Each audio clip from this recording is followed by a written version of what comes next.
On n'a rien à cacher, un podcast du collectif Rescapé. Bonjour Mehdi. Bonjour. Alors déjà, merci d'accepter de répondre à nos questions. Aujourd'hui, nous aimerions nous pencher sur le problème des enfants victimes collatérales des violences conjugales. En effet, on parle assez facilement des violences conjugales et des féminicides, mais les enfants qui sont témoins de ces violences sont souvent aussi les grands oubliés de ces débats. Alors Mehdi, si tu es notre invité aujourd'hui, c'est justement parce que tu as vu ta maman se faire battre par ton papa pendant plusieurs années. Peux-tu nous dire quel âge tu avais quand ça a commencé et combien de temps ça a duré et de quel type de violence il s'agissait? Alors, ça a plus ou moins toujours été là puisque j'ai grandi comme ça. Les souvenirs que j'ai ou que j'ai commencé à avoir conscience, on dirait peut-être vers l'âge de 4 ans. Et c'était beaucoup, on va dire, de la violence physique et morale que mon père avait envers ma mère, puisque mon père entrait souvent tard, vers 2-3 heures du matin. Il était totalement alcoolisé et quand il rentrait, il frappait ma maman et il la traitait un peu de tous les noms. Lorsque ça arrivait chez toi, comment tu réagissais? Qu'est-ce que tu faisais? Alors ma réaction, je dirais que j'étais vraiment terrorisé, que j'avais peur, que je ne savais pas quoi faire. J'étais là au milieu de ça et je voyais tout ça. Ce que je faisais souvent, je me mettais à pleurer et puis je partais dans ma chambre et je me cachais. J'attendais que ça se passe ou j'attendais la police qui vienne pour récupérer mon père, pour que tout ça s'arrête. Si j'ai bien compris, ton papa était violent avec ta maman, mais est-ce qu'il l'était aussi avec toi? Alors avec moi, il a été beaucoup plus verbal. Jusqu'à un certain âge, je devais avoir jusqu'à 14 ans, parce que on va dire avant c'était beaucoup t'es pas capable, tu y arriveras à rien. Vraiment, il me rabaissait beaucoup, donc c'était assez compliqué. Et on va dire un peu plus tard, il a voulu essayer de mettre la main sur moi, mais c'était pas possible puisque j'étais plus grand et que, on va dire, je me laissais plus faire.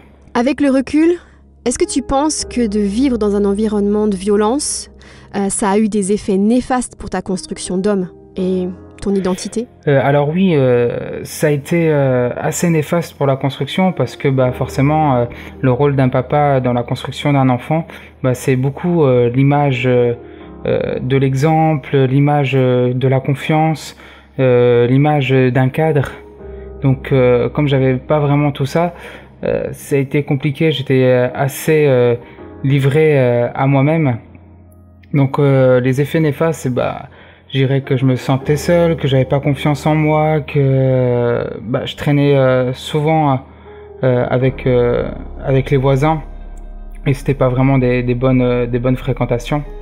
Donc ça a eu pas mal de dégâts. On entend parfois dire que l'on reproduit ce qu'on a vécu enfant. Est-ce que tu dirais que toi aussi tu aurais facilement tendance à t'emporter ou à donner des coups? Je dirais que pour ma part, à mes 18 ans, j'ai voulu essayer de boire parce que mon père avait principalement des problèmes d'alcool. Et pour voir ce que ça faisait, et lors que j'ai fait une cuite, j'ai eu l'impression que j'allais devenir comme mon père. Et c'est à ce moment-là où vraiment j'ai voulu tout arrêter, mais sinon j'ai jamais spécialement eu un comportement violent ou même néfaste. J'étais plutôt quelqu'un de réservé et plutôt avoir un comportement pacifiste. Mehdi, aujourd'hui, est-ce que tu peux dire ou est-ce que tu ressens de la rancœur ou de la haine pour ton papa? Alors aujourd'hui, non, j'ai plus de rancœur ni de haine envers mon papa. La seule explication, c'est parce que j'ai rencontré Jésus et que j'ai appris, avec l'aide aussi d'un pasteur et de Dieu, à avoir renoncé à la rancœur et la haine.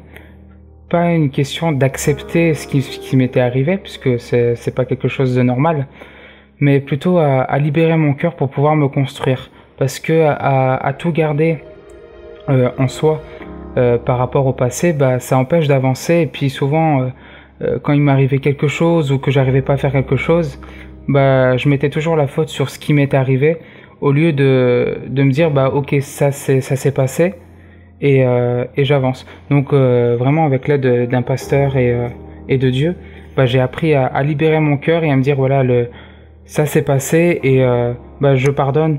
Et d'un côté aussi parce que mon papa est malade, parce que l'alcoolisme est une maladie. Donc je connais pas tous les aboutissants pourquoi il était comme ça, mais voilà, je me suis dit mon père souffrait et il y a peut-être des raisons à tout ça et que moi-même je ne suis pas parfait et que même si j'ai vécu des choses comme ça me donne pas me dire une excuse pour agir n'importe comment. Comment as-tu fait pour te reconstruire après tout ça? Alors pour me reconstruire, on va dire que je suis encore en chantier parce que j'ai grandi 21 ans avant de rencontrer Dieu et on va dire que j'étais totalement détruit et vraiment en ayant fait cette rencontre avec Jésus, j'ai pu découvrir que j'avais de la valeur, que tout ce que j'ai pu entendre en étant plus jeune, que c'était simplement des mensonges et que avec Dieu, j'avais quelqu'un qui m'aimait et au-delà de tout ce que je pouvais m'imaginer, avec les personnes qui m'entourent maintenant et puis vraiment avec des proches, même des conseillers qui m'aident à me construire et on va dire plutôt à me reconstruire et à grandir et puis à repartir à zéro. Pour finir, on aime donner des conseils à celles et ceux qui nous écoutent. Alors si tu devais leur donner un conseil, ceux qui sont aujourd'hui victimes de violences ou qui l'ont été, quel serait ton message aujourd'hui? Le conseil que je pourrais donner, c'est vraiment de pouvoir en parler. Parce que quand on vit ces choses-là, on a tendance à garder pour soi et même à se construire sur ces choses-là. Donc vraiment de pouvoir en parler, de se dire que c'est pas notre faute et que on doit pas se rendre coupable. Et en parler, c'est le mieux. Ça permet de pouvoir avoir les idées plutôt claires de ce qui se passe. Et si j'avais un dernier truc, c'est de pouvoir remettre ça tout à Dieu, parce que c'est vraiment la chose qui peut sauver et qui d'ailleurs m'a sauvé. Merci beaucoup Mehdi. À bientôt. Avec grand plaisir, c'était vraiment cool de pouvoir échanger ensemble. C'était On n'a rien à cacher, un podcast du collectif Rescapé produit par Trésor Média.